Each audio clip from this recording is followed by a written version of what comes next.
The History of the Universe, Chapter 1. Before there was a star to shine, before there were angels singing, had a heaven, the home of the eternal, the only God, perfect wisdom, love, and glory.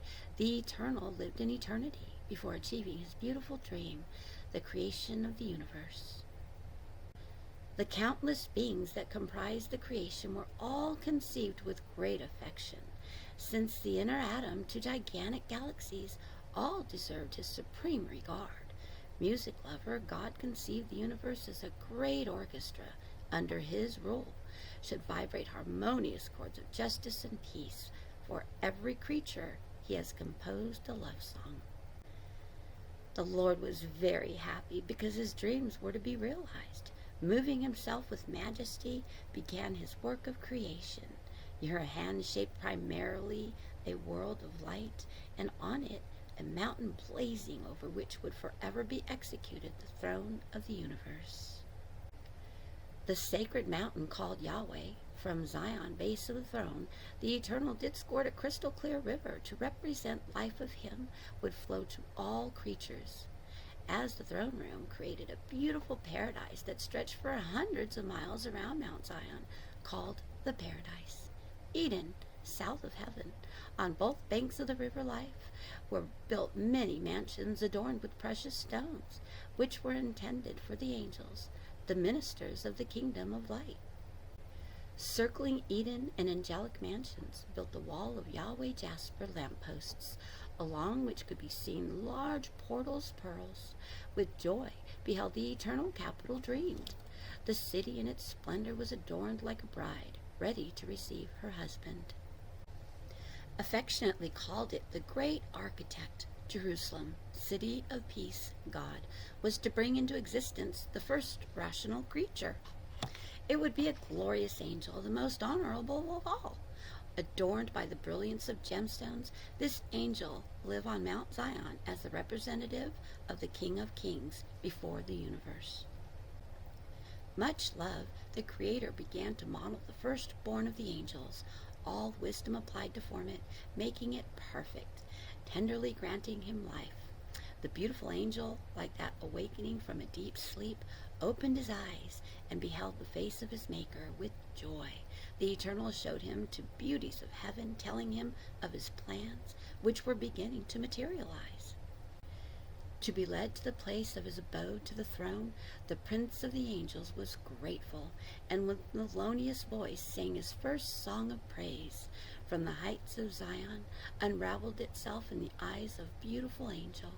Jerusalem in its vastness and splendor, the river of life, the serene glide to the city, resembled a broad avenue, mirroring the beauty of the Garden of Eden and the angelic mansions.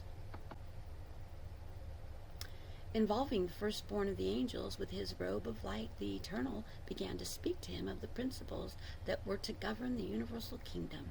Physical and moral laws should be respected to the fullest extent of the divine government. Moral laws summarized in two principles: love God above all things and our neighbor, Horn himself. Every rational creature should be a channel through which the Eternal could well have another life and light.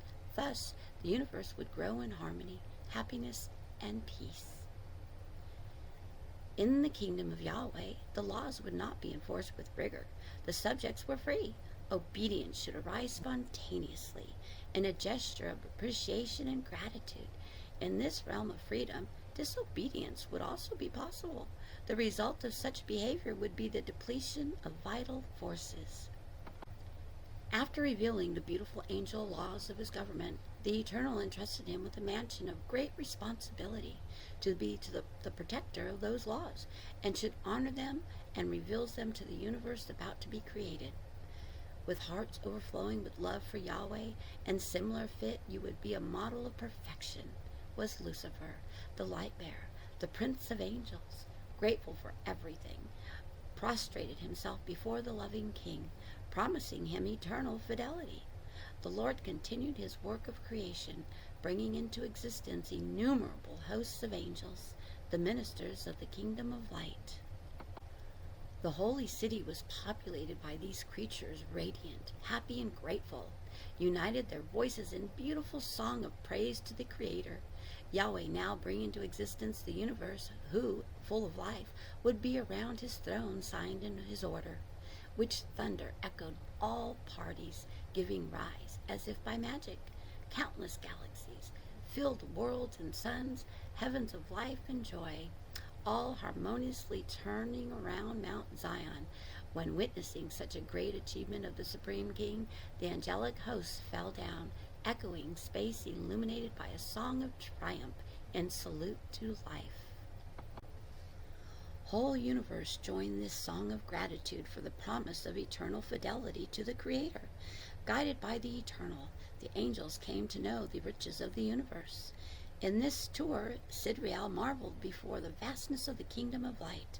By all parties met worlds inhabited by happy creatures who received them so precious as life, freedom of choice, through which the creatures could demonstrate their love for the Creator, demanded a test of loyalty in order to reveal it.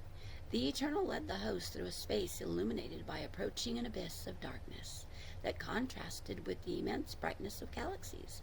By far, this gulf had proved insignificant in the eyes of angels as a blip without light, but the extent of their approach, it was shown in its enormity. The Creator, who revealed to the angels every step of the mysteries of his kingdom, stood there silent, as if guarding a secret to himself. The darkness of that abyss consisted in testing the fidelity. Turning to the host, the Eternal Solemn said, "All the treasures of light will be opened to your notice, unless the secrets hidden by darkness. You are free to serve me or not. Loving the light, you will be connected to the source of life." With these words did Yahweh separation between light and darkness, good and evil. The universe was free to choose his destiny.